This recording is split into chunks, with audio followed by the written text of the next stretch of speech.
Hello, wherever you are, whether you are in the Philippines or in abroad, maayong adlaw, good day, magandang araw po sa lahat.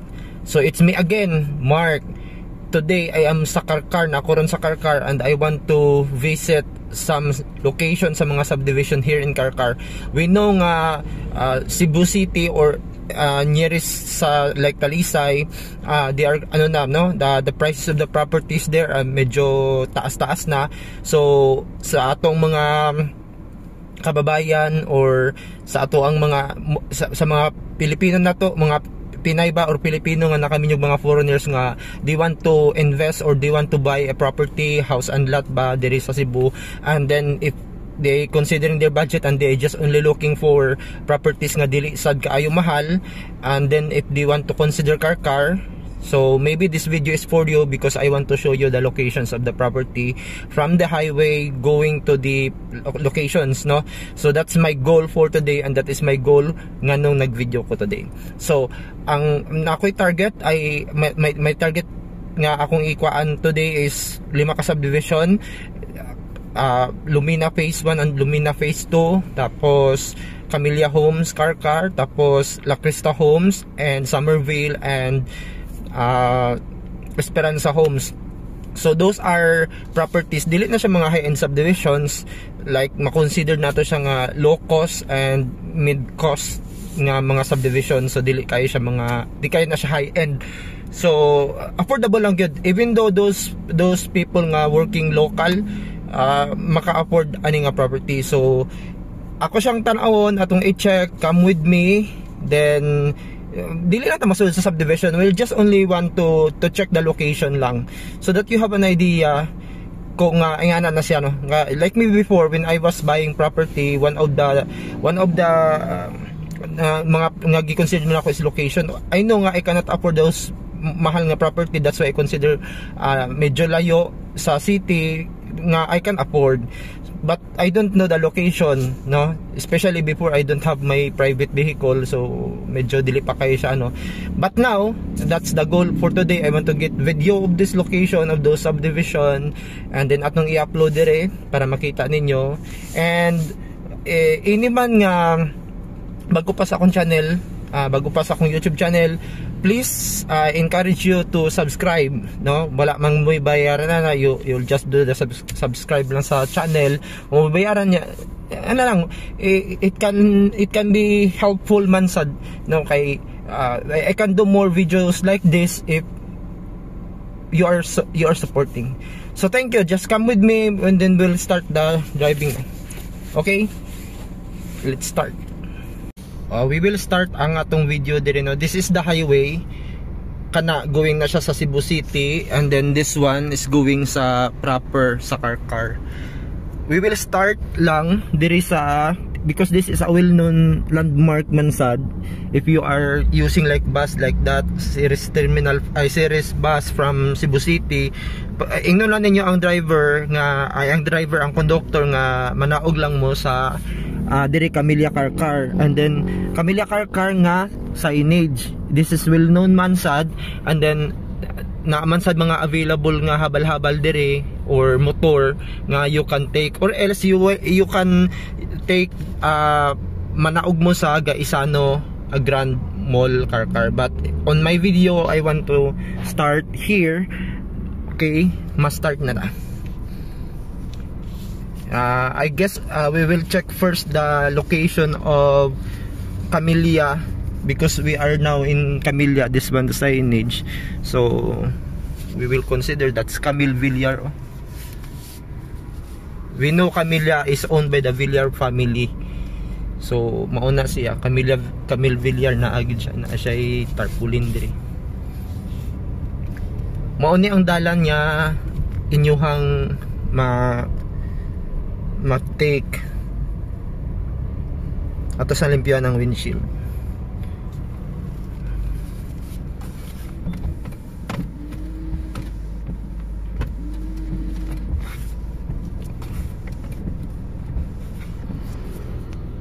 Okay, we are good to go.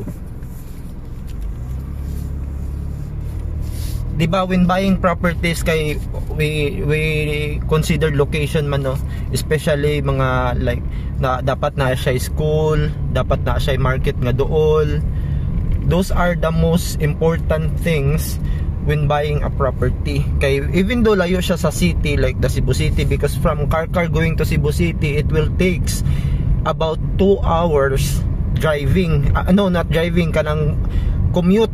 But you are driving, if you are you have your personal vehicle driving, it will only takes about an hour or an hour and a half. Kay kung mag-commute manggug ka, of course there are stop na mga stop mag-pick up og mga pasahero, so it will takes time more compare sa personal nga driving. So mo na yung dalan niya ato ang makita going from the highway.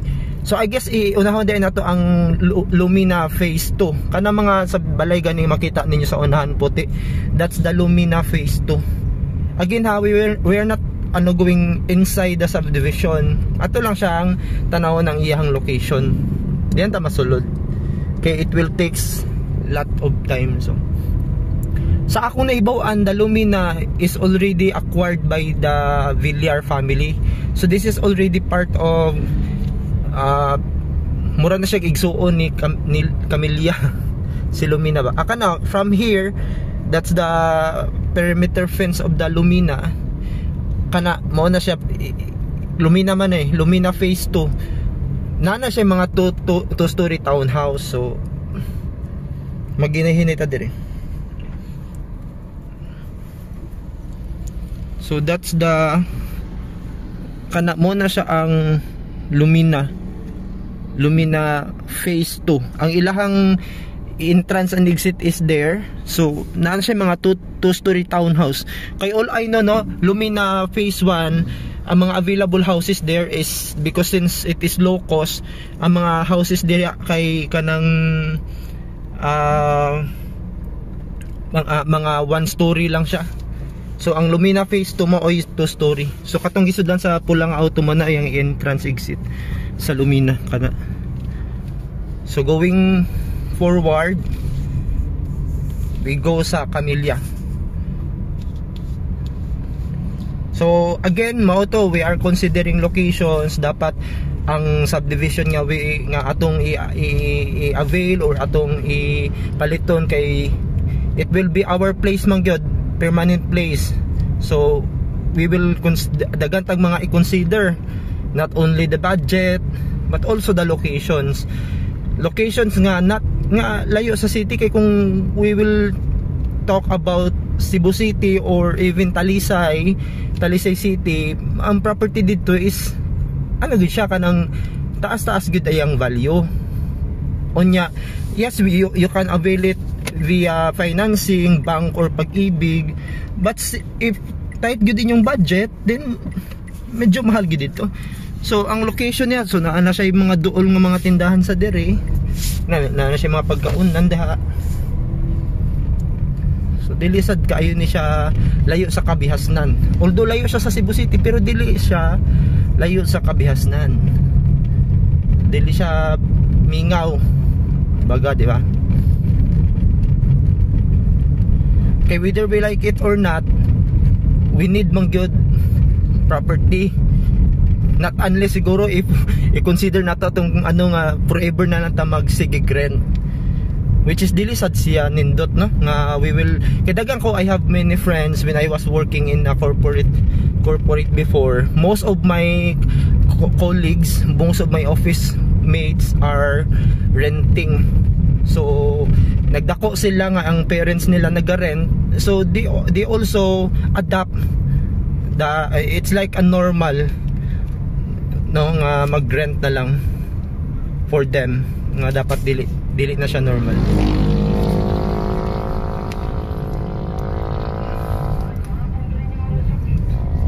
So kani ang going sa Camilla.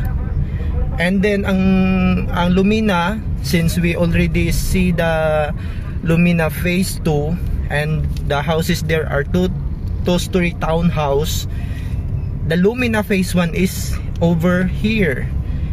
Og dili siya 2 story, 1 story ra siya kani.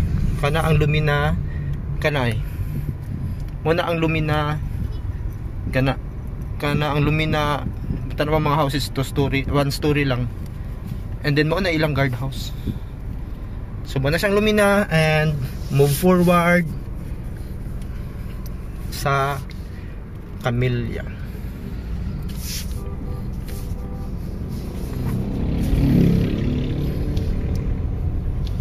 And then dire naata sa Karkar no, but Karkar has 2 public market. Na ay public market nga dako kaayo nga naa dito sa proper, og naa sa public market nga dire. So ang Lumina phase 1 kana public market man na siya, kana public market na. So ang Lumina phase 1 og ang Camellia Homes naagid siya sa market. If you are living here, if you consider this one, inigawas nimo sa subdivision nimo, naa na dayon public market. So kana mga orange nga balay, Lumina ay not Lumina, Camellia Homes na siya. Camellia Homes na Camellia Homes.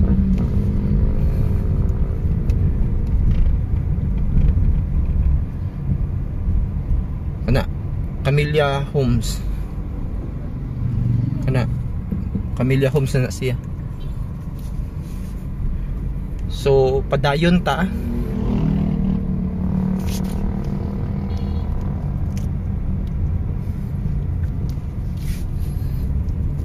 Ang next na to i-check is ang project sa Paramount, kanang La Crista Homes. We talk about phase 1 and phase 2 of Lumina nga separate siya, 1 story o 2 story townhouses ang available. Ang kaning La Crista Homes, ang available niya is wala siya ay 1 story. So ang available niya is mga townhouses, and I don't know kung naa sila yung mga single detached. Maybe on this separate video we can check actual sa sulod sa La Crista Homes. But for now we will just check the location lang.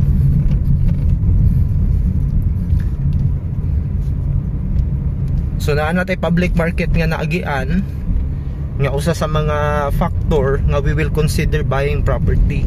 Nasa dool nga public market, and we will check kung daabay dool nga schools, kay that's also one of the factor. Dapat na idool nga schools, kay of course asa ang inyong mga students, inyong mga children mag eskwela, di ba? Although na magyud na schools diri kay Karkar man ni, proper naman is Karkar City man ni. Na college, elementary and high school.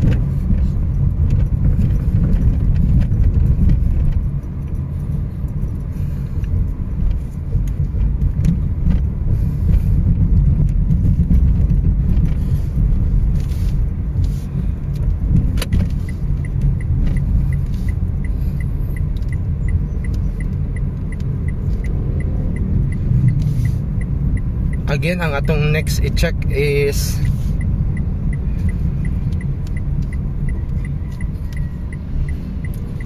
La Crista Homes and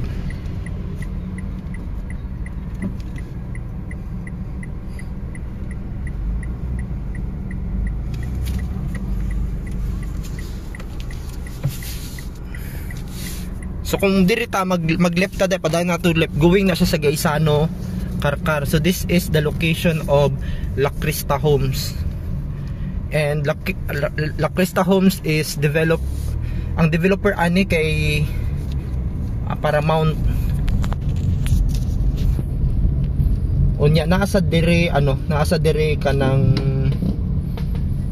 other subdivision other than La Crista, Somerville, Somerville subdivision dire.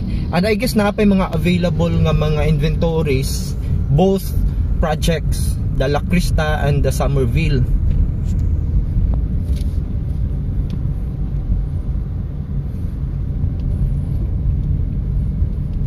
At least na mo yung mga idea, no?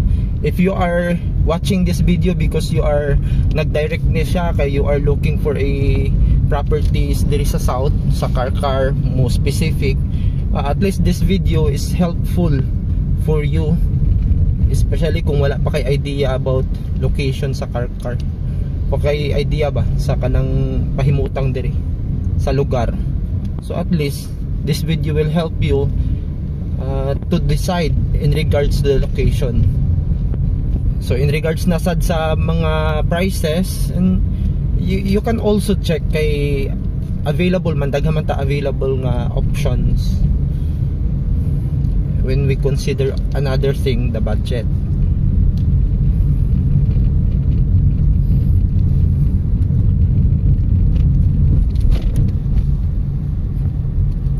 So go, kanay makita na ninyo no katong mga puti nga houses. Mauna siya ang La Cresta. Location sa La Cresta.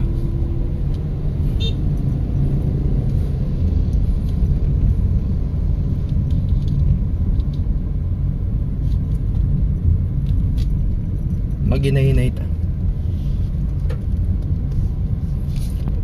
We will try to ask the guard kung we can check ba. We will try to drop by lang. We will not check all like intensive check sa property, but we will try to approach the guard if we can check.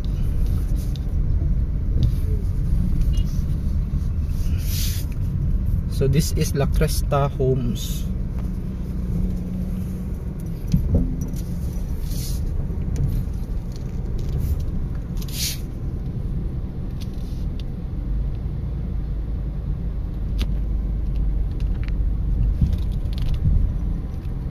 Na may guard. Basta mo ni siya ang La Cresta. Na may guard. Basta this is the La Cresta. So nade sila mga mga single, mga townhouse and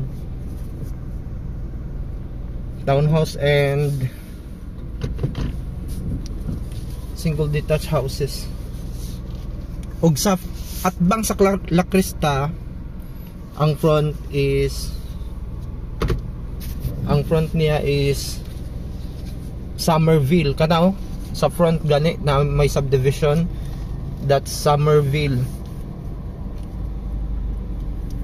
Wala na lang ko ni approach sa guard kay we will make another separate video na lang for this. Kana mga sa front kanang houses sa front, lain sad na siya nga subdivision, Somerville na siya. Kana.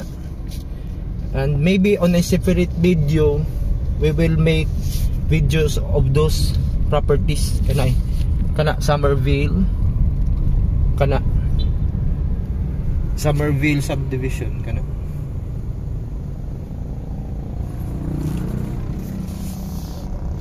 So to recap, we already checked 4, di ba? 4 locations in less than 15 minutes. We already reached 4 subdivision. And then all I know, this one is dili na siya subdivision. If you're familiar with the lot kana Yuta data, this one kani location kani Yuta data ni siya. Kani kang unsa ni nga development diri. Basta lot for sale ni siya. Kani nga Yuta data. So there is no more there is no more subdivision in this area, but we will naka-decide ko nga we will continue the driving so that matry lang nato what's inside dire nga lugar, unsay makita ka to dire or unsa ni dire kay this is what I want man sad nga to check some places nga dili sad ko mga familiar. So we will just try to check lang what we can find this dire nga lugar. And then pinakalas na to nga subdivision nga i-check is Esperanza Homes. So ato lang i-continue ang driving nato. Try lang nato to check what we can see here.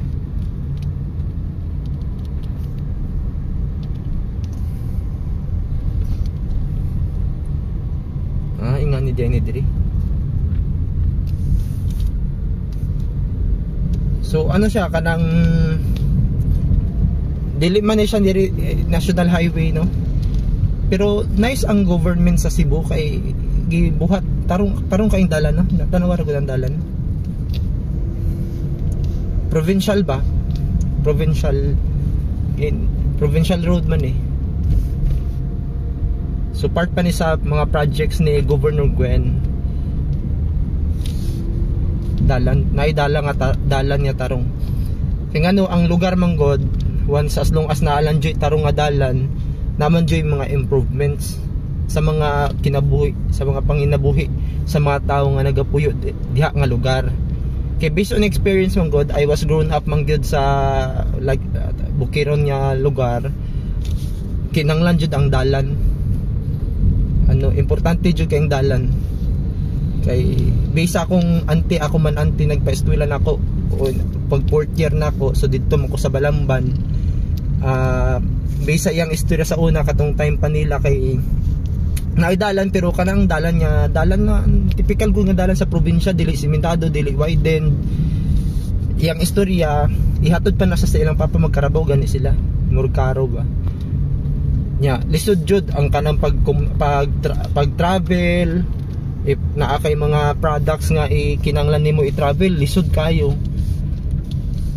Unlike kung naay dalan nga tarong kay makasulod man jud ang sakyanan. Ya pag once makasulod ang sakyanan, daghang mga opportunity nga pwede mahimo.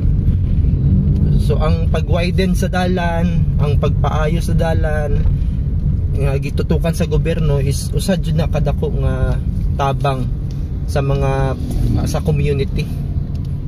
Parehaan ni oh. Di ba?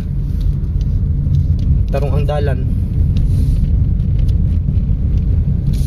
So kani pag drive diri karon no, dili naman kay ni siya murag out of context naman eh, kay ang atong purpose is to check the subdivision man, but naka-decide lang kung I just want to check lang what's inside diri nga dalan. Kay at least natin idea unsa ni diri. Unsa yung mga naa diri.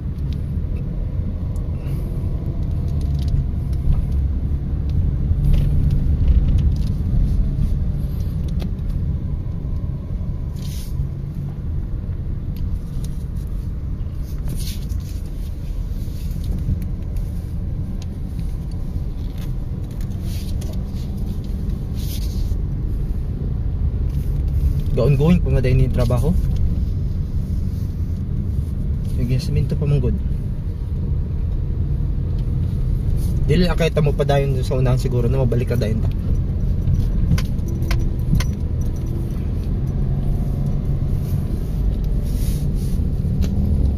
Pero nice oh. Kamuti lagi to na drive. Kada ko sa dalan mag ano pagisi.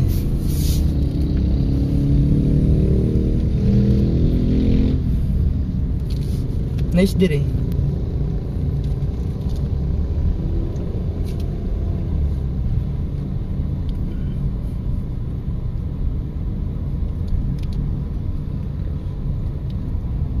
Nice diri laag ano. Kailangan mag-drive lang ka. Ano? Kailangan buhaton.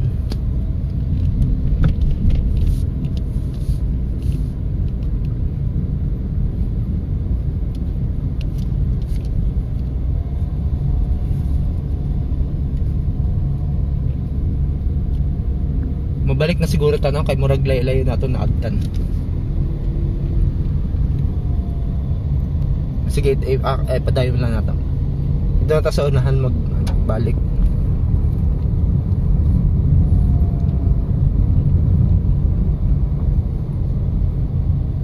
Ano ay dam diri oh? Kanasuhan Dam. We will try to check ha no? May Kanasuhan Dam oh. Kanasuhan Dam. I-try na to check. I-try na to check. Kanasuhan Dam. Kanay. Kanasuhan Dam. I-check na to. Ya, diri na tataba niya. After diri mo balik na dahil ta. To check the last subdivision katong Esperanza Homes. all I know ang kung ang Camellia at bang sa Camellia is kanang public market, ang Esperanza Homesad inigawas nimo sa subdivision, ano na siya kanang maglakaw lang kagamay na siya naa na ang barangay hall, ang elementary school. Okay mo di ini. So mo di ini dire. No entry. Mura na siya. Balik na ta.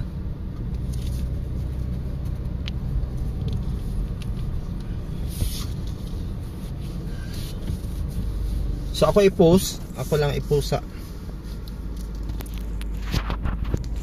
i-post na ako ha. Sumuon na siya diha.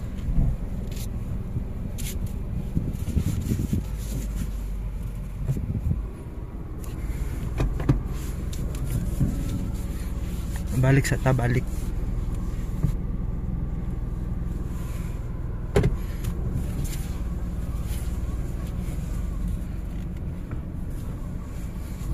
Balik sa ta.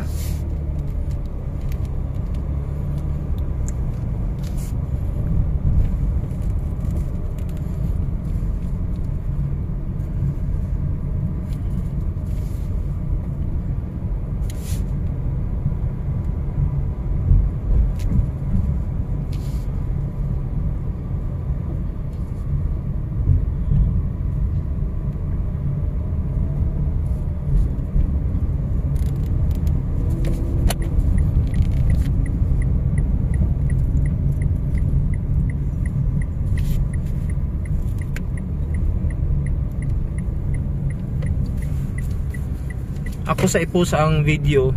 I will post first the video and then I will continue, I will resume.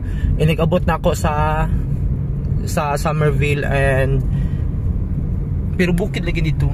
Naisa dito bukid. Inigabot na ako sa Somerville and La Crista. So that we will continue the purpose of this video. Ato nang i-continue ang video. Ako lang gipost og kadiyot. Again, this is the Somerville subdivision.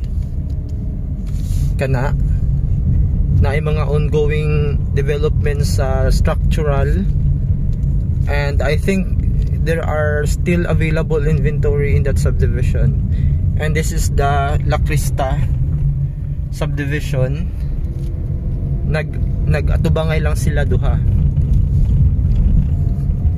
And we will continue driving, going Esperanza Homes. This is Oliveros Carcar, no? Ang La Crista and the Somerville is located in Oliveros Carcar, while the Camellia, the Esperanza Homes is located in Canasuhan Carcar, and the Camellia Homes and Lumina is located in the upper, I think the upper Perilos Carcar. So 3 different barangays in one city, and we visited 5 subdivisions in 3 different barangays: Oliveros, Canasuhan, and Perilos.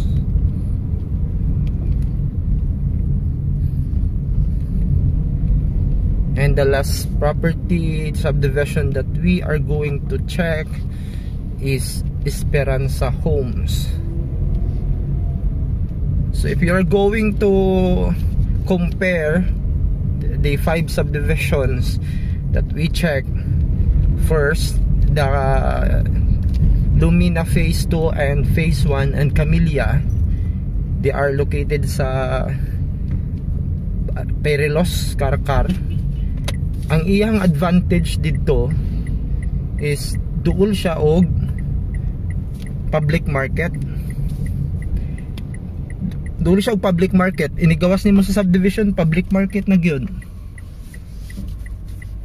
So katong padong sa Pirilos, then kani ang padong sa Esperanza. Padong sa Esperanza Homes. Whereas ang Somerville and La Crista Homes, wala siya dool. So it's not near to the public market or at least barangay hall. So as you can see sa video, no, so ang dool niya is katong Kanasuhan Dam. And unsa kay purpose sa Kanasuhan Dam? Maybe supply sa water kay dool kay siya.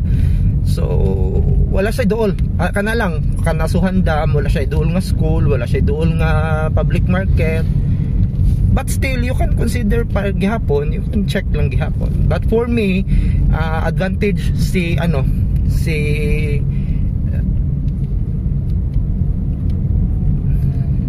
kanang Camellia Homes and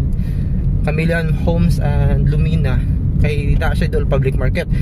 Pero kaning Esperanza Homes, ang nakita na ko nga advantage niya is dool siya og school, like elementary school and high school. And doon sad siya og kanang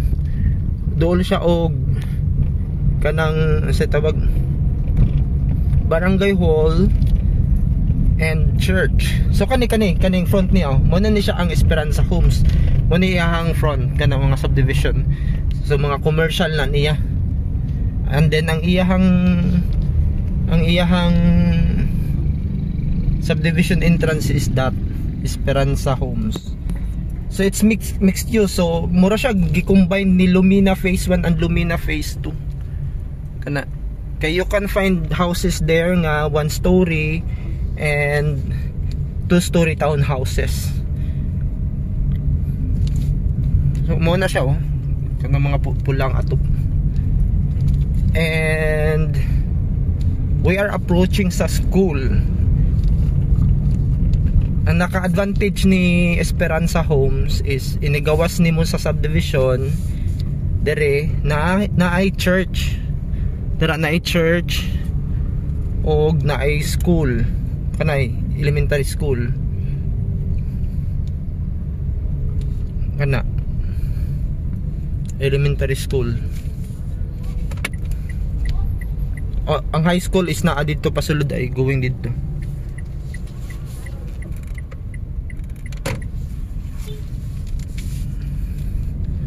So mura na siya ni mura na siya nagtuyok ba. Dollar siya ng mga subdivision, mura na siya gituyok.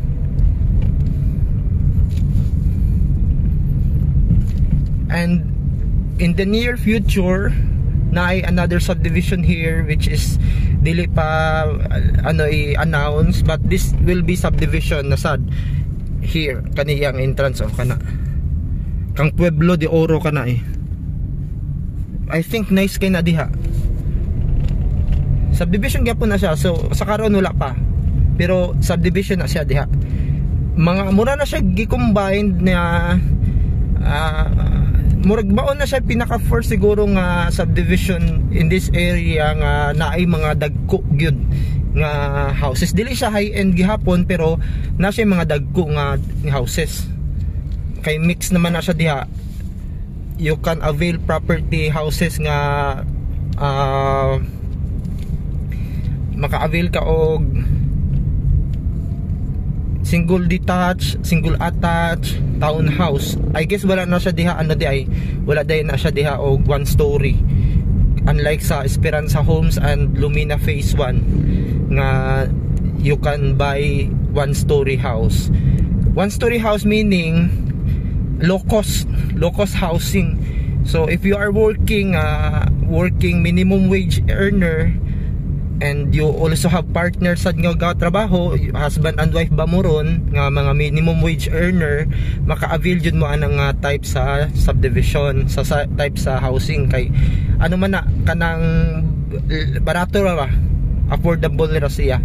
Kay once mag-loan manggog ka in Pag-ibig, your income is one of the main factor, nga i-consider ni Pag-ibig sa pagpautang nimo kwarta. para pag finance sa imong balay. So kani nga iskina kana diha taganiha na adi ang Camellia Homes nga sa tawag Camellia Homes nga subdivision. So nibalik ra ta sa agi, mabalik ta dito sa highway.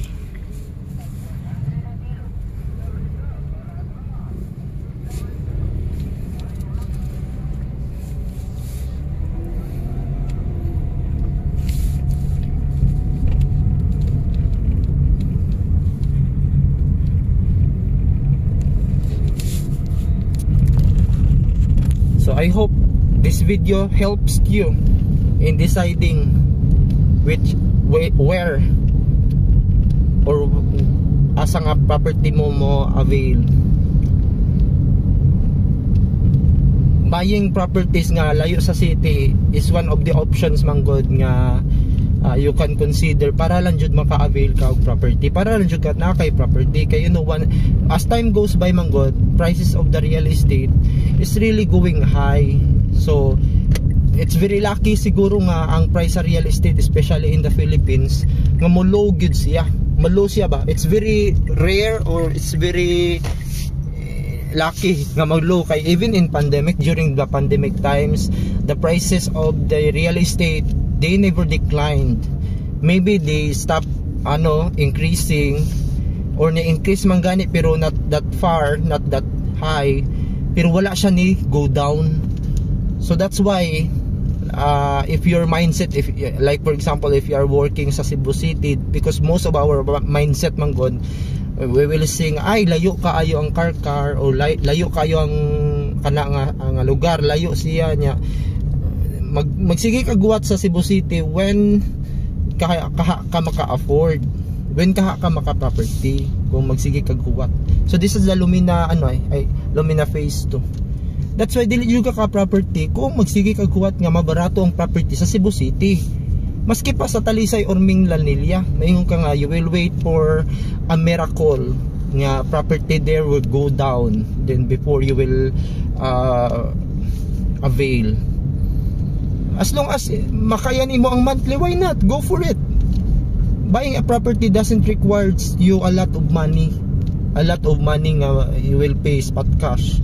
As long as you are approvable for a financing, for a bank loan or in pag-ibig loan, as long as ma-approve lang jud ka og naa lang jud ka income nga mapakita, grab the opportunity to buy a property.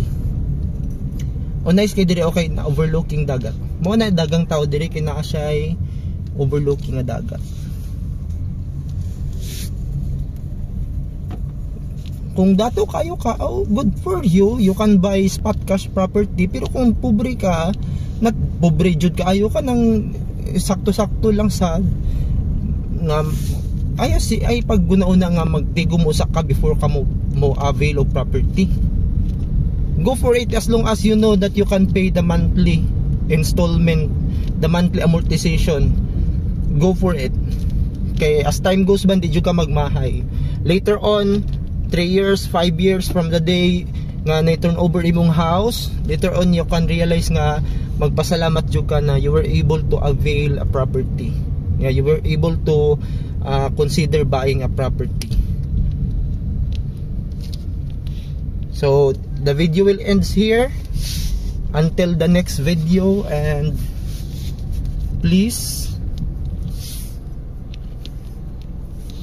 support me by subscribing to my YouTube channel, by sharing my video, and thank you until the next time.